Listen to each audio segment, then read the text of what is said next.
Cool. And thank you very much for joining me on two podcasts, actually. The first one, the Job Scam Report, is Hmm. on Substack right now. You're going to find that on the Job Scam Report. It's also going to end up on the Voice of Job Seekers podcast. So welcome, should you come from any of those directions. And of course, those of you who receive the email newsletter, you know about it, and welcome to you as well. My name is Mark Anthony Dyson. If you don't know me, but want to know more about me, right now you can go to thevoiceofjobseekers.com. You can also go to markanthonydyson.substack.com, and you find me both places, and that's what I'm doing. I have been chasing job scams over the past few months. I'm like that storm chaser, but with job scams. So I hope that you all enjoy this show. I want to bring on my guest, Jay Jones. He is very prominent on LinkedIn. And if you haven't followed him and following what he's finding about fake LinkedIn profiles, you need to be following him. If you go to the post that's on LinkedIn, then you could just press on his name and just give him a big follow. If you want to be in the chat, go ahead and follow the LinkedIn post that has the view on it, and then you can follow the chat and the comments, and you can ask questions. We'll try to get to some of them in the next few minutes. Jay, how are you, sir? I'm doing all right. Can't complain. Glad to be here. I appreciate you welcoming me onto your platform. Good deal. Now, give yourself a little bit more introduction if you want to. I have you down as the profile, but your profession is a copywriter.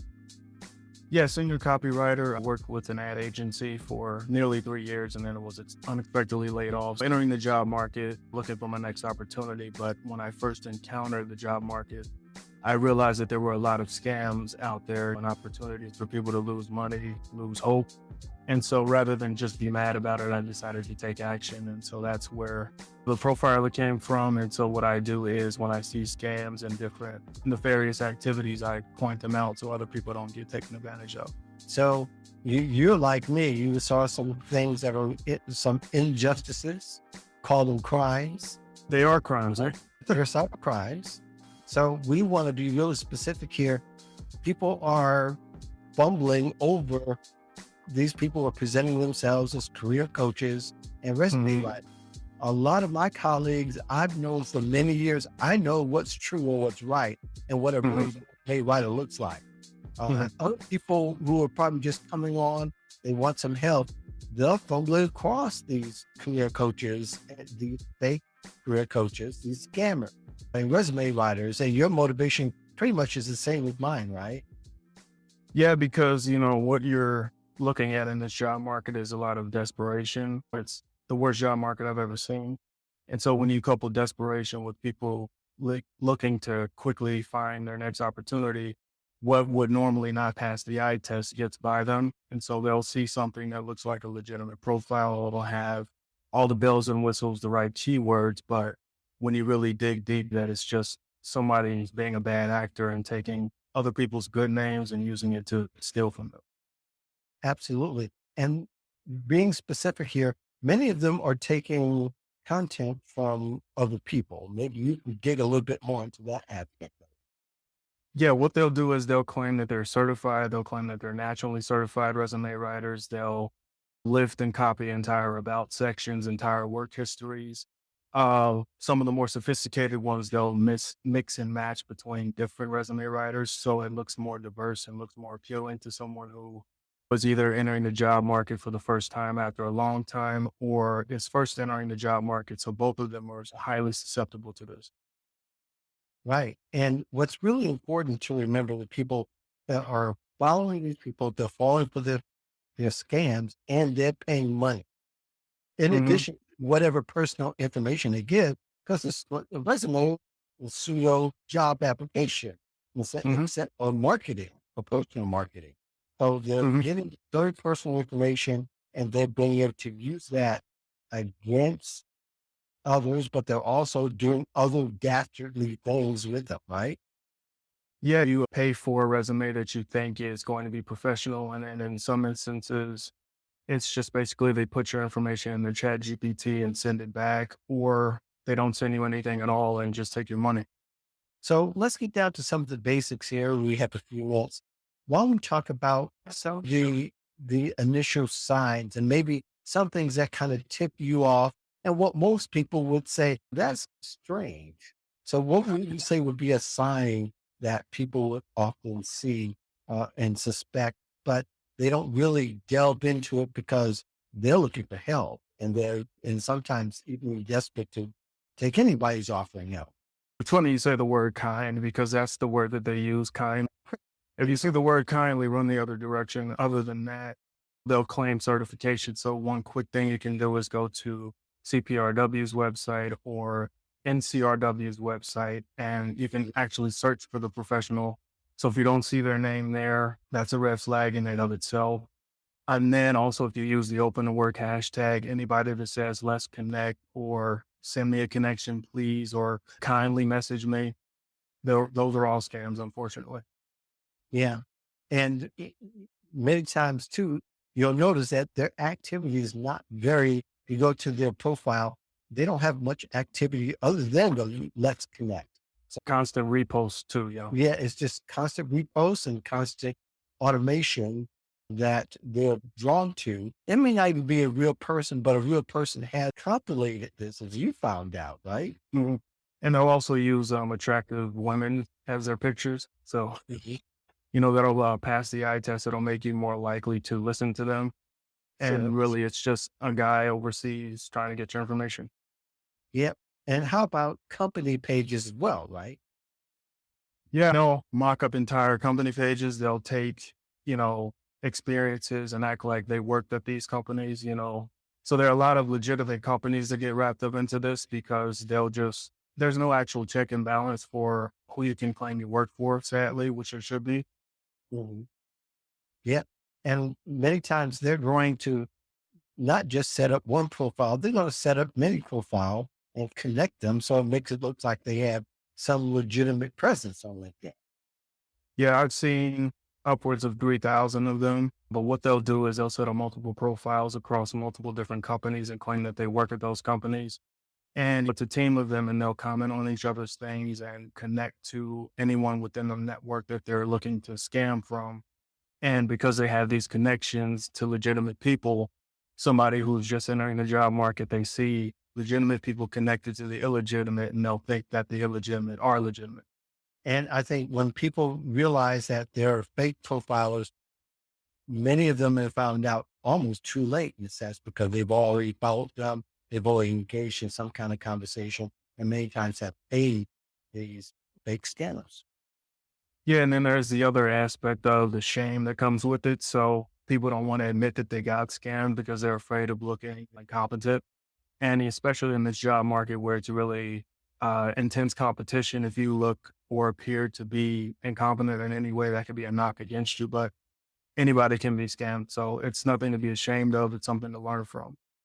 Right. So really we're describing some other aspects as well, like just the initial connection with some of these people.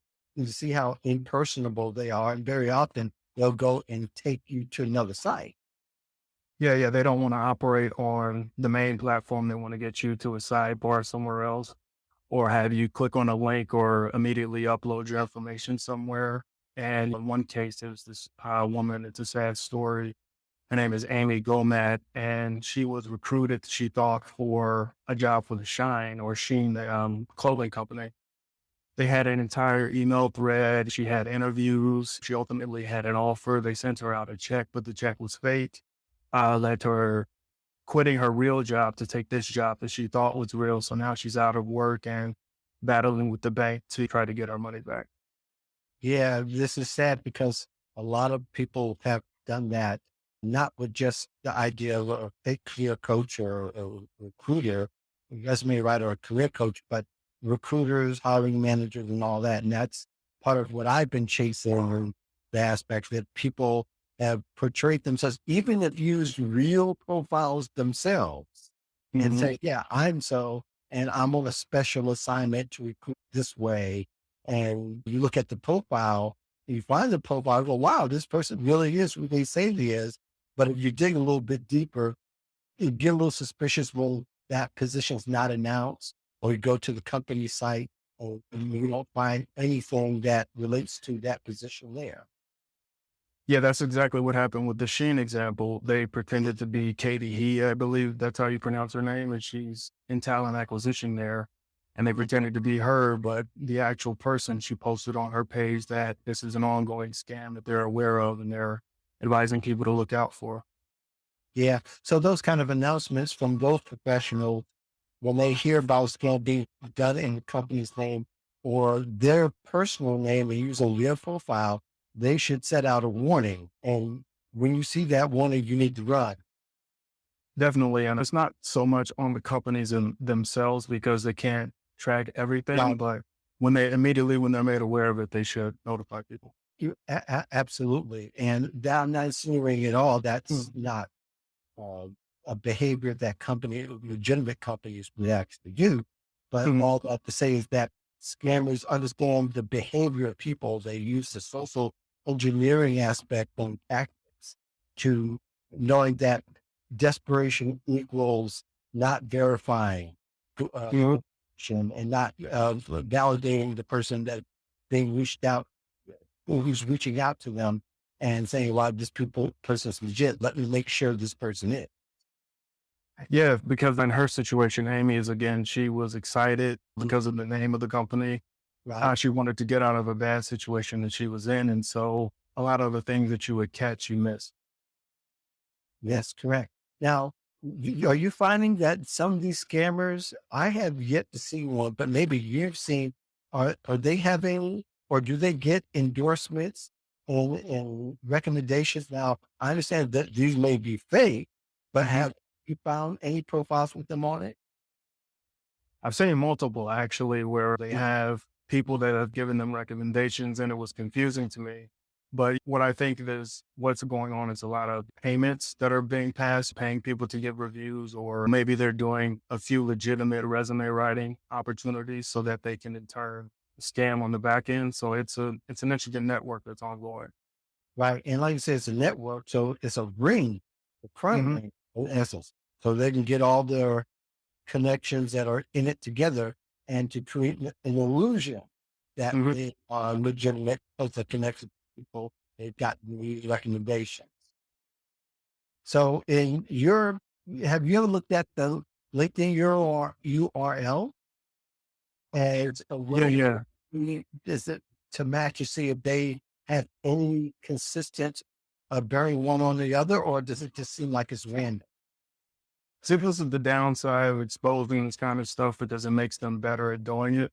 Because there was one case where the woman, I believe her profile was Emily Clark or something like that, but in the Uh-huh. URL it had Muhammad something, and so it was Right. clear that they didn't customize the URL. So that's another way you can tell is they're just changing the name but not changing the URL. And this is also an indicator that they've used this profile many times and changed the name multiple times. Right. And by the way, that works on Facebook too. Mhm.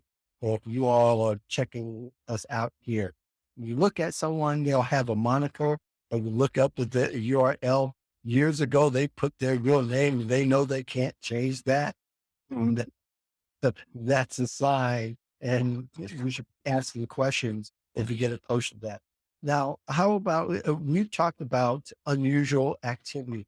Are there any particular patterns that you've seen that stand out to you as far as how they transact or what sign there might be in the way? We talk about one is they take you to a messaging app, whether it's WhatsApp or Zoom even to transact. Mhm. When it comes to that kind of activity, like I mentioned before, it's the constant reposts, it's images, but you really don't see images of themselves. Actually, it's just a lot of graphics and a lot of quotes of other things and things that people are saying that are reputable. And like I said, just straight up lifted content from other creators. Right. Now, have you ever cross checks against other platforms? Like you see them on LinkedIn, you check to see if they're on Facebook or Instagram or maybe even Twitter or X. I haven't gone to X. Mostly what I see is a lot of cross pollination between LinkedIn, Instagram, and Facebook. And what you can find is if you look at the image, you can do some searching and detect that when you go and find it on Instagram, it leads to the actual real person, not the person that is being impersonated on LinkedIn. And have you gotten to the point to where you've pointed people, uh, let's have a frank minute here. This question about whether LinkedIn will take action Mhm. is profiled. There's someone, Liz, that has connected to me. I think she might connect with you and others who've said LinkedIn's not going to do much because they're trying to protect their product.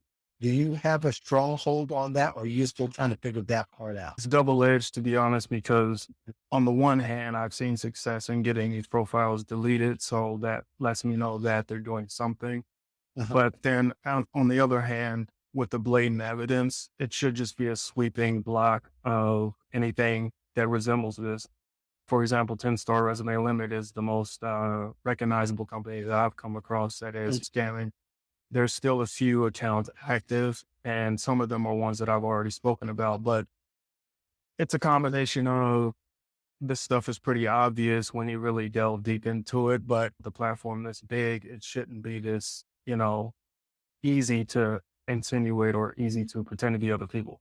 completely agree. People come across fake profiles. They should engage. They should report the profile, whether you think LinkedIn may do it or not. But I don't think it just stops there. You should also report it as a crime, where people can go to Mhm. ic3.gov. Right? Yeah, definitely. Because what people typically do is they look at it as an annoyance and they just block the person, but that doesn't lead to them actually being put off the platform. Reporting does. So when numbers and numbers of people report this profile for this kind of activity, that'll get LinkedIn's attention and then they'll get rid of it. Yeah, especially if you've given personal information like bank accounts or Zelle information or Cash App or even credit card to pay for services, you need to report it because that's not going to be the only time they'll use it. No, not at all. And have you noticed anything? Are you recommending anything as far as people maybe tweaking their privacy settings? Yeah, one thing I'm not necessarily a fan of is people putting their resume up like in their featured section with their Right. contact information because Completely agree. Mhm. you can put it there, but I would just remove your email address, your phone number, and stuff like that because piecing together those things over different websites. So you may not have your phone number here, but if they Google you in a different combination, they could find it here and then piece you together and then make a profile on you that they can then do crimes with. Are you finding the open to work? And this, I'll get you out of here on this one. The open to work banner, there's a lot of talk about. We know the hashtag draws bots and scammers. How about the banner itself? Do you notice that the banner, maybe the banner works Mhm. well, and it works well for recruiters because they use a LinkedIn recruiter tool there. They use it so that they can spot people who are actually open to work, and that helps them and it makes it easier for them to do their job. But do you notice that scammers are also looking out for that banner? Yeah, it's an automated system that they have that basically peruses the entire website. And then Mm. anytime someone puts that up, they swarm to that person. And ideally, it's supposed to attract real opportunities, but sadly, it attracts more bad than good. I'm not against posting it because there are people of the belief that it makes you look desperate. But people don't know you're open to work. How can they reach out to you? Exactly. Um, so yeah, it's a sad thing that these people are so pervasive. I'm doing what I can as you are to get rid of them. I think people can also use the open to work. I'm told by my recruiter friends that use the open to work in the privacy setting. And Yeah, there are two ways to do it. Yeah. only they can see, not anybody else. Mhm. So I think that people can take advantage of that and should feel comfortable in using that because the open to work is a proven tool that does work, even though we're hoping that LinkedIn will tweak it to where it doesn't attract flies, so to speak, and all that to say. Jay, is there anything else that you want to leave people with as we close it down? Try not to be desperate. I know it's really hard out here when it comes to Mhm. job seeking, but desperation can make you make decisions and choices that you would regret, because that's what I said earlier when it comes to the shame that comes with it. If you just slow down, because scammers, they want you to make a decision quick and fast, and they want to, entice you with the big flashy names of the companies and the money that you'll make. But slow down. I know it's difficult, but take your time and just do your best out here. Okay. If people want to know more about you and what you do, what's the best way to contact you? You can reach me on LinkedIn. My URL handle is Jones Copy, so it's pretty easy. And then my portfolio is jonesdcopy.com. And then I'm always available via DM. So ready to work when you are. Great. Thank you very much. I'll be sure to put that in the show notes for the shows when they go live, like on the Job Scam Report. That's going to go out next Tuesday. So that's going to be a podcast there. It's only found on Substack right now. And then there's a job seeker coming up in the fall. You'll find it there as well. In the meantime, thank you very much for joining me. If you all have any questions at all, feel free to contact me, contact Jay. There'll be additional notes that are with a follow-up. I do have an article up today on the Job Scam Report. So you can go there. That kind of is a precursor to our discussion here. So we picked up off of that to get you the best information as possible. Again, any questions, hit us up, connect with us. Thank you very much. Peace and the valley of love. We're out. Thank you for joining us. Bye bye.